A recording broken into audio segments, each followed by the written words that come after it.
प्रश्नावली 5.3 का question number 11 है। यदि किसी एपी के प्रथम n पदों का योग 4n माइनस n स्क्वायर है तो इसका प्रथम पद अर्थात S1 क्या है?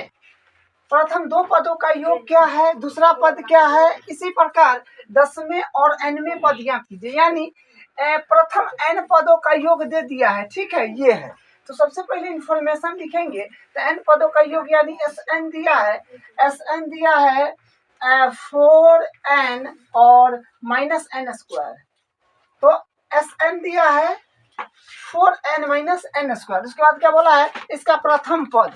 प्रथम पद मतलब हमको A1 ज्ञात करना है, ठीक है। उसके बाद फिर क्या बोला है, क्या है तो वो ज्ञात करना है प्रथम दो पदों का योग। यानी उसके बाद हमको प्रथम दो पद का योग मतलब होगा S2 कितना होगा ये ज्ञात करना है।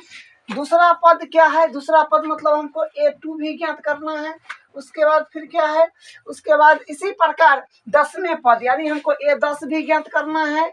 उसके बाद फिर क्या बोला है, nवें पद ज्ञात करना है यानी An भी ज्ञात करना है। मतलब इतना सारा चीज ज्ञात करना है, ठीक है। हम यहाँ से क्या करते हैं, n इस तरह से दे रखा है तो हम यहाँ पर अगर n का वैल्यू 1 रखेंगे तो हमको पहले पद का योग आ जाएगा। तो S1 कितना आ जाएगा, 4 × 1 माइनस 8 डाल देंगे तो 1 स्क्वायर हो जाएगा। यानी यहाँ से S1 मिल जाएगा। S1 यहाँ से आ जाएगा 4 × 4 और 4 में से 1 गया यानी 3 आ रहा है, ठीक है। तो यहाँ से हम कह सकते हैं ना, अतः A1 भी कितना आ गया, 3 आ गया, क्योंकि एक पद का योग 3 है और एक पद का योग 3 है और एक पद वही होता है, ठीक है। तो क्या होता है, 3 होता है और A1 के मान क्या होगा, 3 होगा। तो यहाँ से A1 3 आ जाएगा और हम S2 निकाल लेते हैं। तो S2 निकालेंगे तो क्या होगा, n का वैल्यू हमको रखना पड़ेगा 2। तो यहाँ से S2 का वैल्यू कितना आ जाएगा, S2। तो यहाँ से 2 रख देंगे फिर इसी में, तो आ जाएगा 2 × 4 ना है तो S2 बराबर हो जाएगा 4 × 2 और माइनस का 2 का स्क्वायर। यहाँ से क्या आ जाएगा, यहाँ से आ जाएगा S2 बराबर हो जाएगा 4 दूनी 8 माइनस का 4 यानी कि S2 के वैल्यू आ जाएगा 4। S2 आ गया 4। अब हम यहाँ से क्या कह सकते हैं कि अगर हम देखिए S2 जो होता है वो किसके बराबर होता है, S2 जो होता है A1 प्लस A2 के बराबर होगा। यानी S2 का मतलब क्या, प्रथम दो पदों का योग। तो प्रथम दो पद का योग किससे निकलता है, A1 प्लस A2 से। तो S2 तो अपने पास है जो कि 4 है, तो 4 बराबर और A1 के मान अभी हम जस्ट लाए हैं जो कि 3 है और प्लस A2 हो जाएगा। तो यहाँ से हम A2 के बराबर करेंगे तो A2 बराबर जाएगा 4 माइनस 3। तो यहाँ से फिर हो जाएगा A2 का वैल्यू आ जाएगा 1। तो A2 का वैल्यू 1 आ गया है और A1 का वैल्यू 3 आ गया है। तो यहाँ से हम D निकाल लेंगे। तो D निकालेंगे तो जाएगा A2 माइनस A1 जो कि आ जाएगा, A2 का वैल्यू कितना है, 1 है, ठीक है, 1 माइनस और यहाँ A1 का वैल्यू 3 है। तो यानी D बराबर आ जाएगा A माइनस का 2। अब यहाँ से D का वैल्यू भी आ गया है। अब हम सबसे पहले An निकालेंगे, 2 आ गया है तो यहाँ से हम An निकालेंगे तो हो जाएगा A plus n minus 1 × D। तो An निकालेंगे, ठीक है। यहाँ से तो An का फॉर्मूला क्या होता है, An बराबर A plus n minus 1 × D। तो यहाँ से An एडिटिव रह जाएगा और यहाँ से देखिए A का मान कितना है, A का मान मतलब A1 या A वही बात हुआ 3 प्लस और n का वैल्यू मालूम नहीं तो एडिटिव और d का वैल्यू माइनस का 2 आया है। तो फिर यहाँ से क्या हो जाएगा और माइनस माइनस प्लस में हो जाएगा 2। यानी यहाँ से an का वैल्यू आ जाएगा, an का वैल्यू आ जाएगा 3 और 2 5 यानी A2n प्लस 5 आ जाएगा। तो यानी nवां पद आ चुका है। तो nवां पद आ गया है तो हमको निकलना है A2 और फिर निकलना है A10। तो A2 निकालने के लिए क्या करेंगे, n के वैल्यू 2 रख देंगे, ठीक है। तो 2 रख देंगे तो यहाँ से क्या हो जाएगा, A2 बराबर हो जाएगा A2 यानी 2 × और हो जाएगा 2 और प्लस का 5 यानी कि A2 के वैल्यू आ जाएगा 4 और प्लस 5 यानी कि A2 बराबर आ जाएगा 9। यहाँ से A2 का वैल्यू आ गया है 9। उसी प्रकार हम A10 निकालेंगे तो n का वैल्यू 10 रख देंगे। यहाँ से होगा A10 बराबर हो जाएगा 2 × 10 प्लस 5 यानी A10 आ जाएगा 5 दूनी 10, 10 दूनी 20 और 5 25। तो A10 का मान आ गया 25 आंसर है। क्वेश्चन नंबर 12 है, ऐसे प्रथम 40 धन पूर्णांकों का योग ज्ञात कीजिए जो 6 से विभाज्य है। यानी 40 को धन पूर्णांक का योग ज्ञात करना है जो 6 से विभाज्य हो। तो धन पूर्णांक 1 से शुरू हो जाता है, लेकिन इसमें कंडीशन लगा हुआ है कि 6 से विभाज्य होना चाहिए। तो 6 आ जाएगा, उसके बाद 6 दूनी 12, 6 त्रिक 18, इस प्रकार 6 चौक 24। इस तरह से लास्ट में क्या आएगा मालूम नहीं, लेकिन अंतिम पद दे रखा है 40, यानी बोला 40 धन पूर्णांक। तो यहाँ से 40 पद तक जाना है आपको, 40 पद हो जाएगा।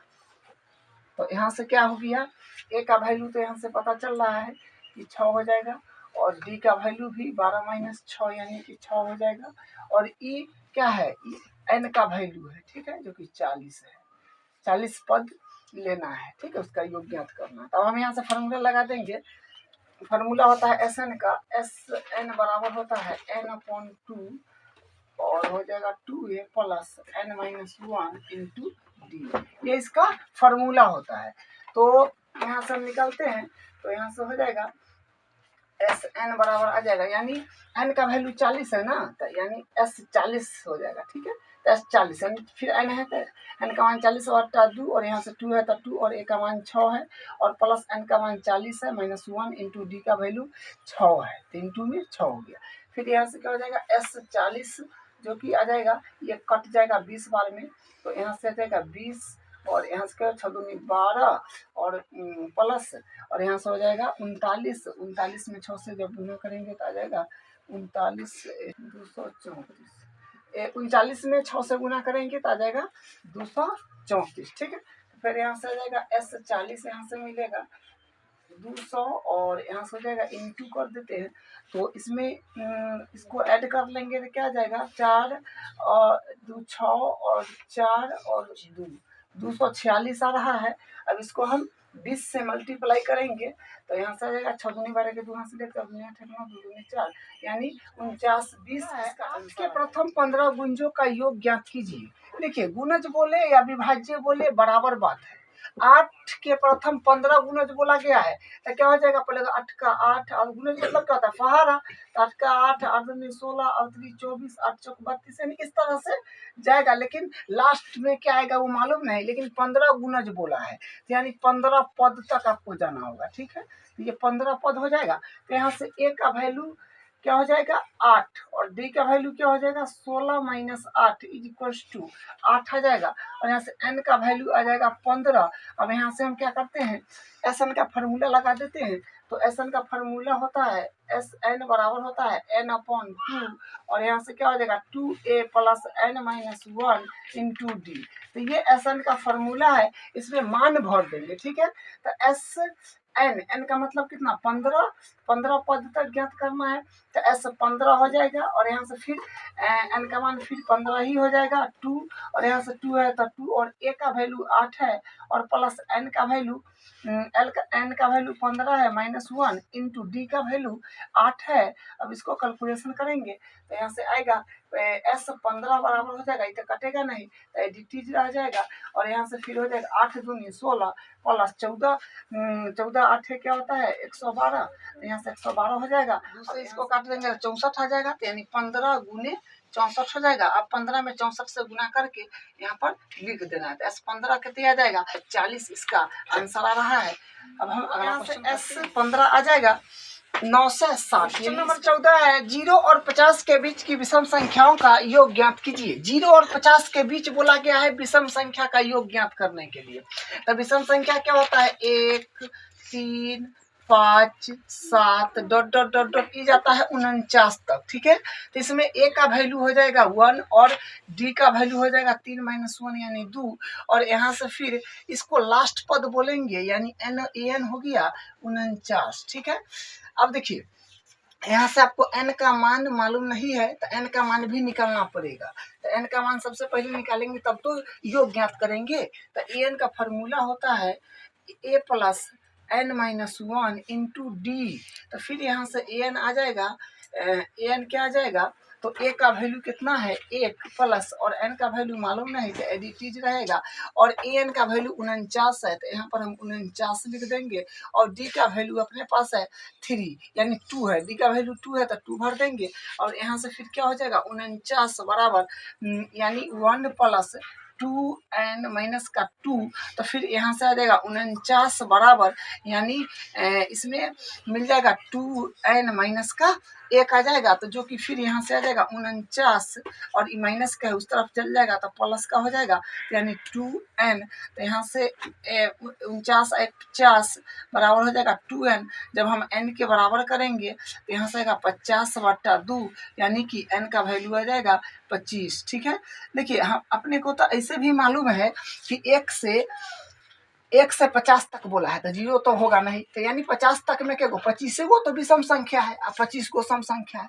तो हम इस तरह से निकाल लिए हैं। इसे भी 25 से जानते थे लेकिन निकालना है क्योंकि n का मान 25 आया है, अब यहाँ से सिस्टमेटिक हुआ है। अब देखिए यहाँ से फिर हम क्या करेंगे, योग ज्ञात कर लेंगे, तो एस एन बराबर होता है, एस एन बराबर फार्मूला होता है n/2 और a प्लस ए एल लगा देंगे क्योंकि अंतिम पद मालूम है, तो एस कितना 25, तो यानी एन का वैल्यू हो जाएगा 25, तो यहाँ से क्या हो जाएगा 25/2, तो यहाँ से ए का वैल्यू अपने पास 1 है और एन का वैल्यू 49 है, तो फिर यहाँ से आ जाएगा यानी एस 25 हो जाएगा, ये तो कटेगा नहीं तो एडिटिव रहेगा, और यहाँ से 50 हो जाएगा यानी इससे ही कट जाएगा यानी 25 आ जाएगा, तो यानी एस 25 बराबर हो जाएगा 25 गुने 25, तो फिर एस 25 बराबर हो जाएगा 625, जो यही इसका आंसर है। क्वेश्चन नंबर 15 है, निर्माण कार्य संबंधित किसी ठेके में एक निश्चित तिथि के बाद कार्य को विलंब से पूरा करने के लिए जुर्माना लगाने का प्रावधान इस प्रकार है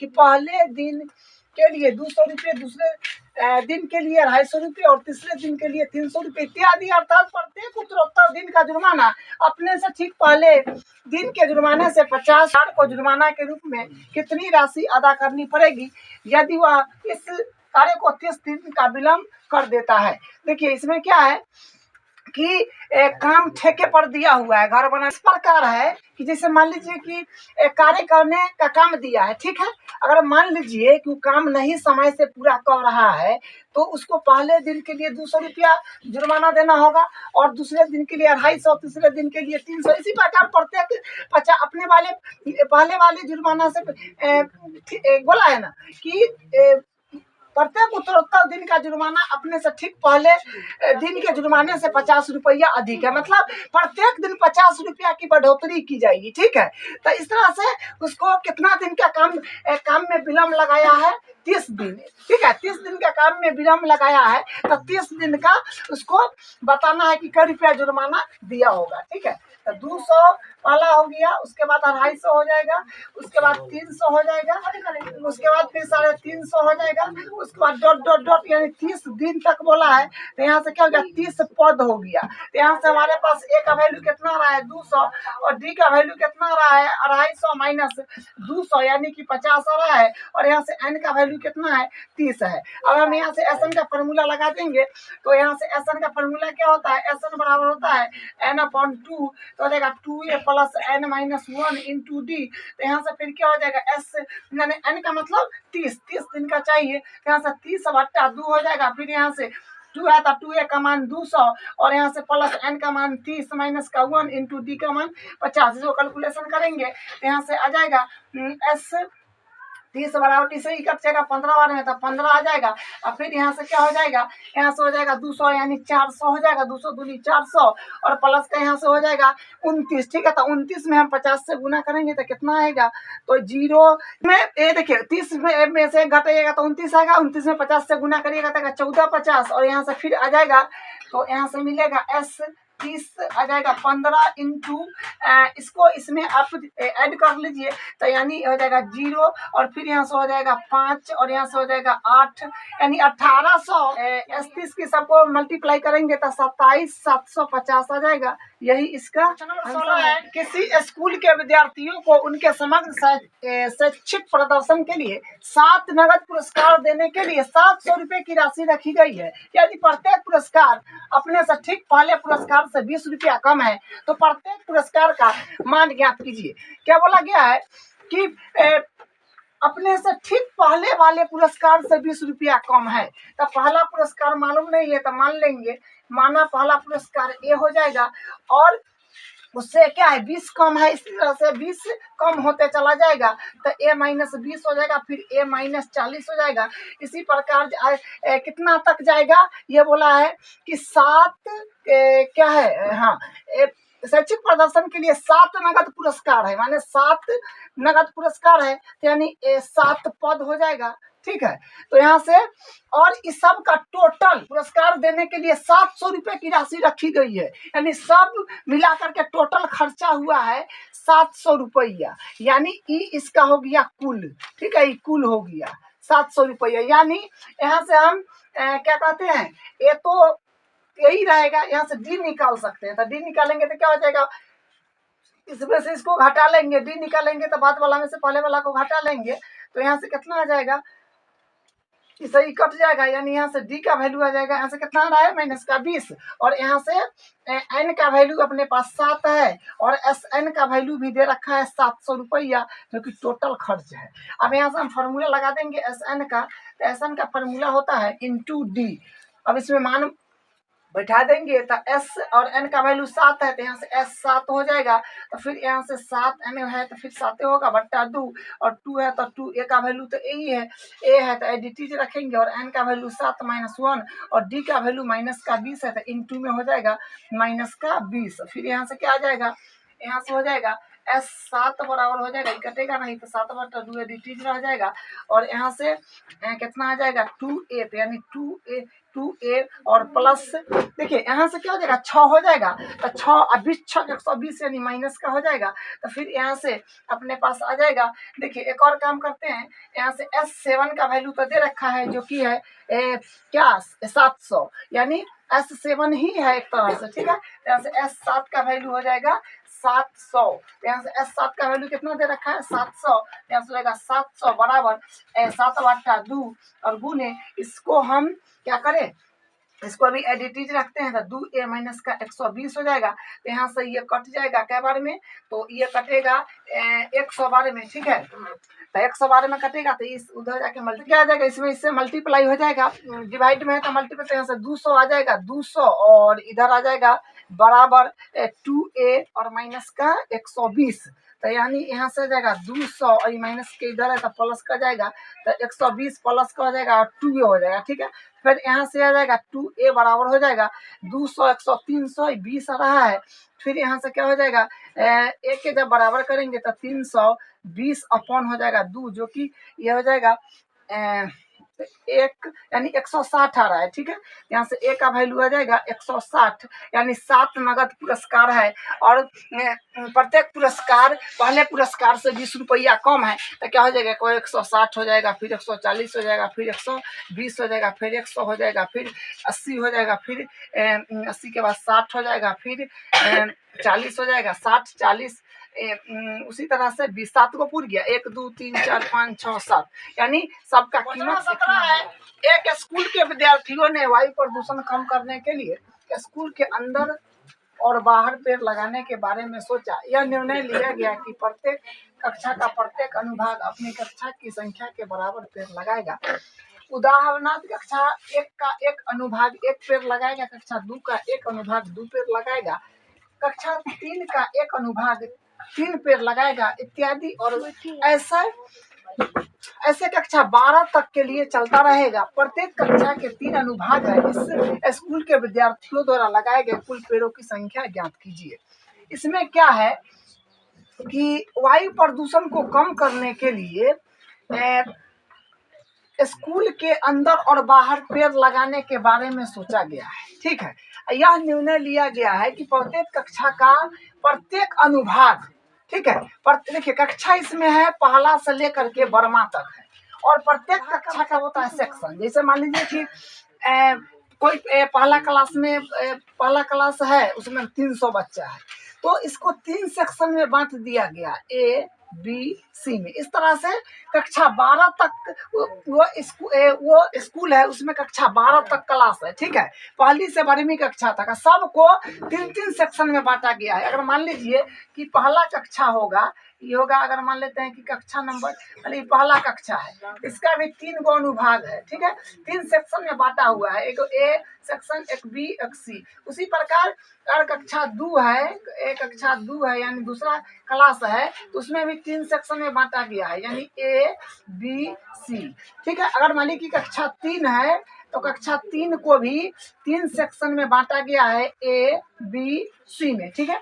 इसी प्रकार से ये कक्षा 12 तक चलता रहेगा, कक्षा 12 तक रहेगा, और इसमें भी 3 सेक्शन होगा, जो कि ए होगा, बी होगा और सी होगा। और इसमें एक खास बात है कि प्रत्येक कक्षा का प्रत्येक अनुभाग अपने कक्षा की संख्या के बराबर ही पेड़ लगाएगा। मतलब अगर ये पहली कक्षा में 3 गो सेक्शन है, तो ये अगर पहला कक्षा के सेक्शन का है, तो एक ही पेड़ लगाएगा, ये भी एक ही लगाएगा, ये भी एक ही लगाएगा, ठीक है। और ये दूसरी कक्षा है, तो दूसरी कक्षा में भी 3 सेक्शन है, तो अपनी कक्षा के हिसाब से ही पेड़ लगाएगा।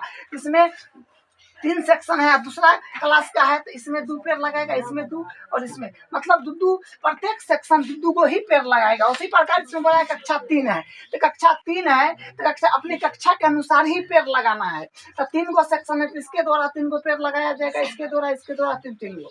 तो उसी प्रकार यहाँ पर कक्षा 12 है, इसी करते करते 12वां कक्षा तक करना है, ठीक है। तो कक्षा 12 में है, इसको भी 3 सेक्शन है, ए बी सी करके, ठीक है। तो ये लगाएगा अपना कक्षा के हिसाब से, तो ये भी सेक्शन ए वाला भी 12 को पेड़ लगाएगा, सेक्शन बी वाला भी 12 को पेड़ लगाएगा, और सेक्शन सी वाला भी 12 को पेड़ लगाएगा। हमको बताना है कि पहला से 12वीं कक्षा तक कुल कितना पेड़ लग गया, पेड़ की संख्या बताना है। हमको यहाँ से समझ में आ रहा है कि कक्षा 1 है, जिसमें 1 2 3 गो पेड़ लग रहा है, इसमें 1 2 देखिए 2 2 4 2 6 गो पेड़ इसमें लग रहा है, इसमें 3 3 6 3 9 गो पेड़ लग रहा है। इसी तरह से लास्ट में 12 के 12 36 है, लास्ट में 36 गो पेड़ लग रहा है, ठीक है। तो यहाँ से ये क्या हो गया, यहाँ से ए का मान क्या हो जाएगा, तो 3 हो जाएगा, और डी का मान कितना हो जाएगा, 6 - 3 यानी 3 हो जाएगा, और लास्ट पद आपको दिया हुआ है एन, जो कि 36 है, ठीक है।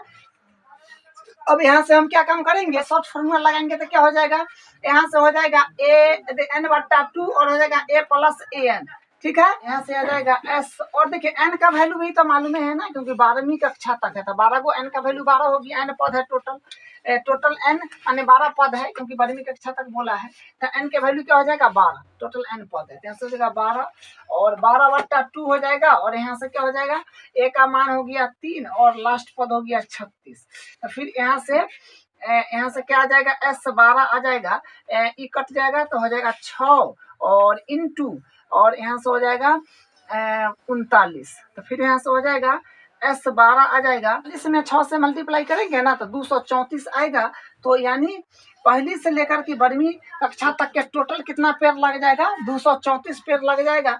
यही इसका क्वेश्चन नंबर 18 है। केंद्र ए से प्रारंभ करते हुए बारी बारी से केंद्रों ए और बी लेते हुए त्रिज्या 0.5 सेमी, 1.0 सेमी, 1.5 सेमी, 2.00 सेमी वाले उत्तरोत्तर अर्धवृत्त को खींचकर एक सर्पिल बनाया गया है। जैसा कि आकृति 5.4 में दस यही है आकृति, ठीक है। 13 क्रमागत अर्धवृत्तों से बने इस सर्पिल की कुल लंबाई क्या होगा। देखिए सर्पिल क्या होता है कि जैसे इस तरह से होता है ना, जैसे इस तरह से, ये देखिए ये हुआ, इस तरह से चलते जाता है, ठीक है। ये सर्पिल इस तरह का है, ठीक है।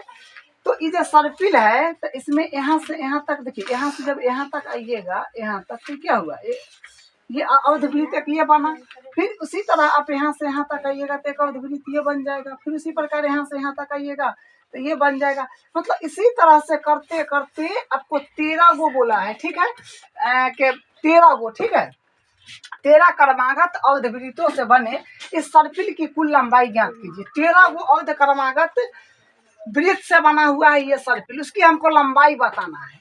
तो यहाँ से क्या पता चल रहा है कि देखिए यहाँ पर जो यहाँ से यहाँ तक आ रहे हैं, तो क्या है, अर्धवृत्त, आधा वृत्त है, तो ये आधा वृत्त है। फिर यहाँ से हम यहाँ तक आ रहे हैं, तो फिर इसका ये आधा वृत्त है, इस तरह से 13 तक है। लेकिन यहाँ से यहाँ तक आने में ही क्या हुआ, ये तो परिमाप हुआ, यानी परिधि हुआ। तो ई जो होता है ई, इसका लंबाई अलग होगा, फिर इसका लंबाई अलग होगा जो परिधि है, फिर इसका लंबाई अलग होगा, फिर यहाँ से इसका लंबाई होगा, यानी तेरहु अर्धवृत्त का जो होगा परिमाप उसका लंबाई अलग होगा। ये आपको जानना पड़ेगा कि अर्धवृत्त का परिमाप क्या होता है, यानी अर्धवृत्त का परिधि बोलिए या परिमाप बोलिए, परिमाप। देखिए ये क्या होता है, ये देखिए पूरा वृत्त का होता है 2 पाई r, ठीक है, लेकिन हमको अर्धवृत्त का चाहिए, इसमें 2 से डिवाइड कर दीजिए तो इसे ही कट जाएगा, यानी पाई r हो जाएगा, ठीक है। तो अर्धवृत्त का परिमाप कितना होता है, पाई r, ठीक है। अब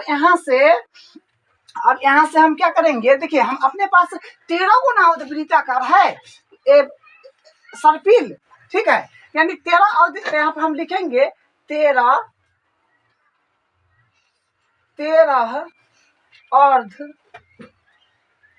अर्धवृत्त की त्रिज्या, यानी 13 क्या है, अर्धवृत्त से बने इस सर्पिल की कुल लंबाई, यानी देखिए 13 गो क्रमागत अर्धवृत्त बन रहा है।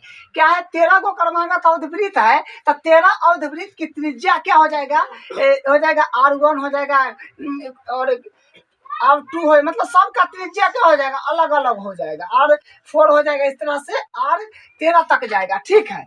हमको पूछा है कि सर्पिल की कुल लंबाई क्या होगा, तो यहाँ पर लिखेंगे सर्पिल की कुल लंबाई, सर्पिल की कुल लंबाई, तो क्या हो जाएगा, सर्पिल की कुल लंबाई, तो यहाँ से आ जाएगा, देखिए सर्पिल की कुल लंबाई कैसे निकलेगा, क्योंकि वो तो परिधि है, तो परिधि है तो देखिए पाई R1 हो जाएगा, फिर दूसरा के लिए क्या हो जाएगा, प्लस पाई R2 हो जाएगा, ठीक है, क्योंकि सबका परिधि निकालना ना होगा, तो पाई R2 हो जाएगा, सबका त्रिज्या अलग अलग है, तो इसलिए पाई R13 तक चल जाएगा, ठीक है, तो 13 तक चला जाएगा। तो यहाँ से हम क्या करेंगे, पाई कॉमन आ रहा है, तो बचेगा R1 plus R2 plus R3 plus dot dot dot R13 तक बचेगा, ठीक है।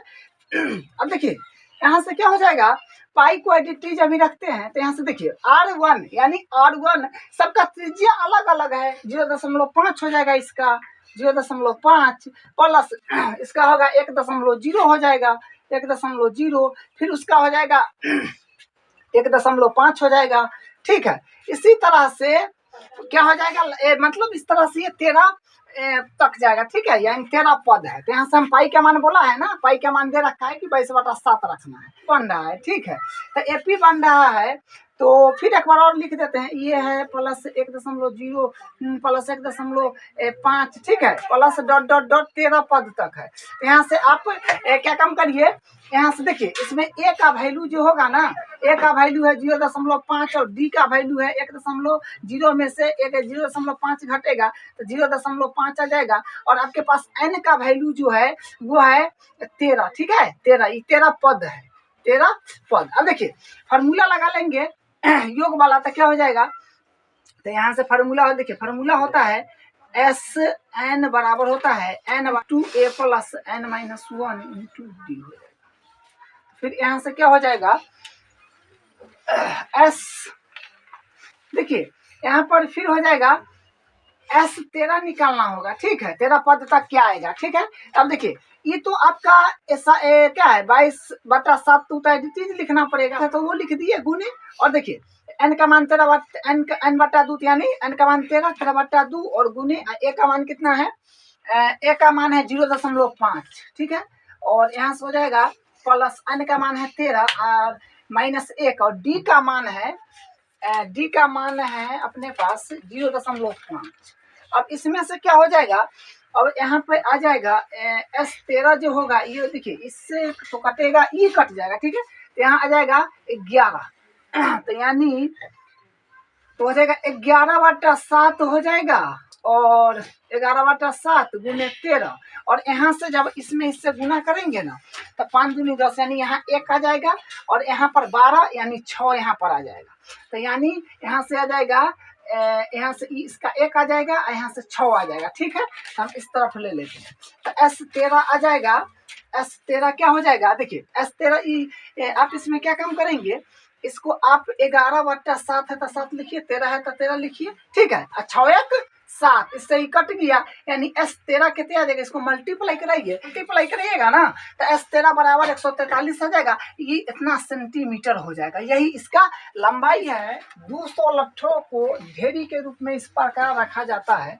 सबसे नीचे वाली पंक्ति में 20 लट्ठे और उससे अगली पंक्ति में 19 लट्ठे, उससे अगली पंक्ति में 18 लट्ठे इत्यादि।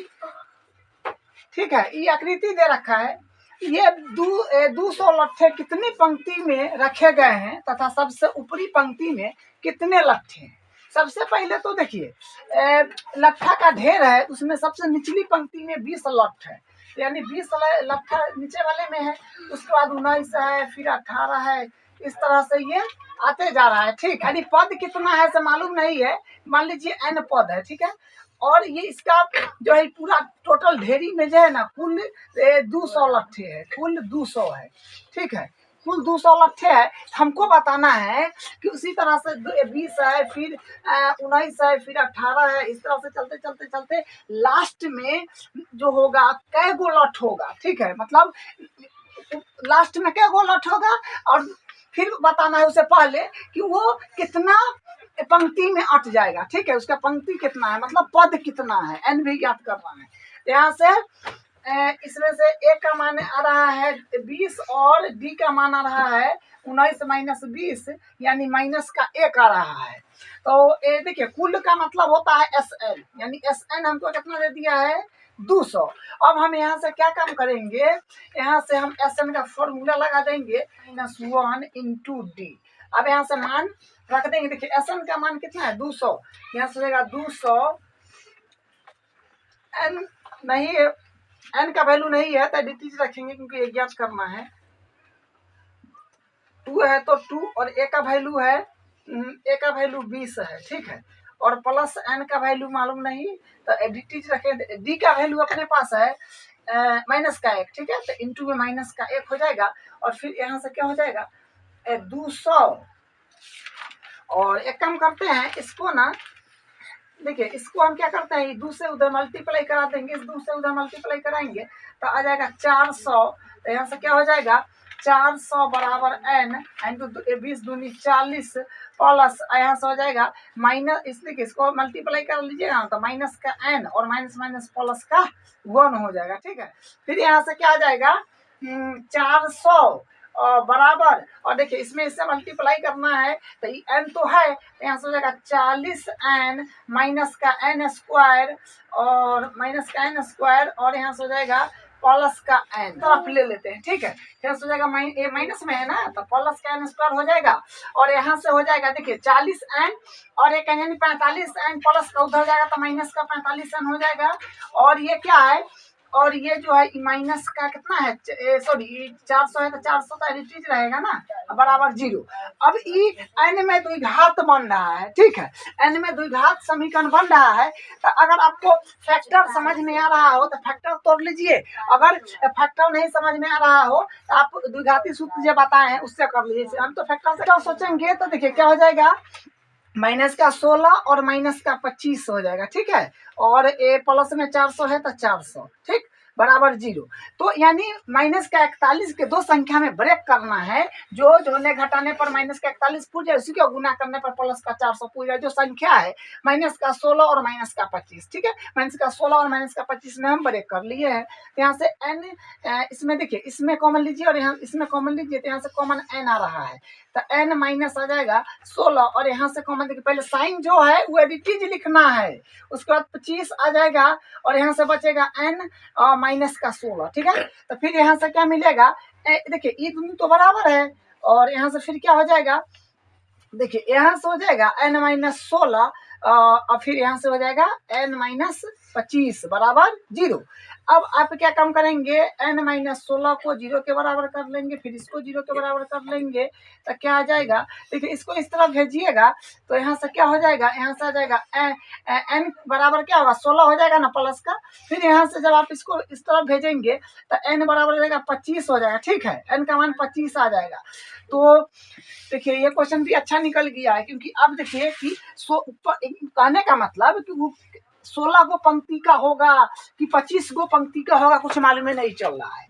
तो आपको एनमा पद निकालना पड़ेगा। तो एनमा पद हम निकालते हैं। तो एनमा पद का ग्रोथ है a plus n minus 1 into D. यहाँ से फिर क्या हो जाएगा, n का वैल्यू तो आप जानते हो कि ये है, तो a 16 हो जाएगा। क्या देखिए a 16, अगर देखिए a का मान तो हम लिख रखे हैं जो कि 20 है, तो 20 प्लस n का मान कितना है 16 माइनस 1, केस 2 गो बन जाएगा। ठीक है, केस ये हो गया पहला, इसके लिए फिर केस कर लेंगे दूसरा। ठीक है, यानी शर्त 1 और शर्त 2। और यहाँ से डी का वैल्यू कितना हो जाएगा, डी का वैल्यू है माइनस का 1। ठीक है, फिर यहाँ से जाएगा a 16 आ जाएगा, a 16 जो है देखिए यहाँ से फिर बराबर, और यहाँ से होगा 20 प्लस और 15। ठीक है, अब 15 यानी माइनस का तो आ जाएगा ना, माइनस का 15 आ जाएगा। ठीक है, तो यहाँ से a 16 कितने आ गया, यानी 5 आ रहा है। ठीक है, अब केस 1 का सॉल्व हो गया है, अब केस 2 इसको ले लेते हैं, इसको ले लेंगे केस 2। ठीक है, तो केस 2 में फिर क्या हो जाएगा, देखिए फिर एनमा पद निकालना पड़ेगा। तो a plus n minus 1 into d, तो यानी ए एन। तो ए या एन का मत कितना 25 ना, तो a 25 बराबर क्या हो जाएगा, यहाँ से देखिए a का वैल्यू अपने पास तो निकाले हुए हैं जो कि 20 है, 20 प्लस और n का वैल्यू तो 25 हो जाएगा माइनस का 1, और d का वैल्यू अपने पास है माइनस का 1। अब देखिए तो यहाँ से क्या हो जाएगा 25, a 25 है तो 25, और इधर देखिए इधर रहेगा 20 प्लस यानी 24। ठीक है, 24 यानी माइनस का 24 आ जाएगा, क्योंकि माइनस से तभी तो गुणो तो होगा, तो माइनस का 24 आ जाएगा। तो यानी यहाँ से मिलेगा a 25 का वैल्यू आ रहा है माइनस का 4, जो कि संभव नहीं है, असंभव हो गया है। अब देखिए कि नीचे वाला में 20 गो है, तो ऊपर वाला में 25 गो कितना हो जाएगा, तो इसका मतलब ई तो मान संभव नहीं था, ई मान संभव है। देखिए उसमें 16 गो क्या होगा कि 16 गो पंक्ति होगा। ठीक है, और 16वां पंक्ति जो लास्ट वाला होगा उसमें ये 16 माने ऊपर वाला में 5 गो लॉट होगा, और इसमें माइनस का आ गया 4, तो इसका नॉट पॉसिबल है। समझ गए, तो यही इसका आंसर है। एक आलू दौड़ में प्रारंभिक स्थान पर एक बाल्टी रखी हुई है। देखिए प्रारंभिक स्थान पर बाल्टी रखा हुआ है जो पहले आलू से 5 मीटर की दूरी पर है। जो पहलुका आलू है उससे बाल्टी की दूरी है 5 मीटर, तथा अन्य आलू को एक सीधी रेखा में पर 3 मीटर की दूरी पर रखा गया है। मतलब उसके बाद सारा आलू जो है 3-3 मीटर की दूरी पर है। ठीक है, दूरी पर रखा गया है। इस रेखा पर 10 आलू रखे गए हैं। देखिए आकृति में ये है, देखिए प्रत्येक प्रतियोगी बाल्टी में बाल्टी से, माने जैसे यहाँ बाल्टी है तो यहाँ से क्या करेगा, वो चलना प्रारंभ कर देगा। ठीक है, यहाँ से चलना प्रारंभ कर देगा, चलना प्रारंभ करती है, निकटतम आलू को उठाती है। मतलब यहाँ से क्या करेगा, ये आलू को उठाएगा और फिर देखिए यहाँ से जाएगा, आलू को उठा के इसमें डालेगा और फिर वापस आएगा। ठीक है, तो फिर यहाँ से आलू को उठाएगा, फिर रखेगा, फिर वापस आएगा। इस तरह से आलू रख करके वापस आके दौड़ के आलू रखना है जाके। ठीक है, निकटतम आलू को उठाती है, उसे लेकर वापस आकर दौड़ कर बाल्टी में डालती है। दूसरा आलू उठाने के लिए वापस दौड़ती है और दौड़ती है, उसे उठाकर वापस बाल्टी में न आ जाए, बाल्टी में न आ जाए। इसमें प्रतियोगी को कुल कितनी दूरी दौड़नी पड़ेगी। तो यानी कितनी दूरी दौड़नी, जैसे देखिए यहाँ से ये क्या है, ये आएगा दौड़ के, यहाँ आएगा, यहाँ से दौड़ के आएगा। ठीक है, आलू उठाएगा, फिर वापस जाएगा, बाल्टी में डालेगा, फिर ये डाला होगा, फिर यहाँ आएगा, फिर ये आलू उठाएगा, फिर वापस जाएगा, बाल्टी में डालेगा।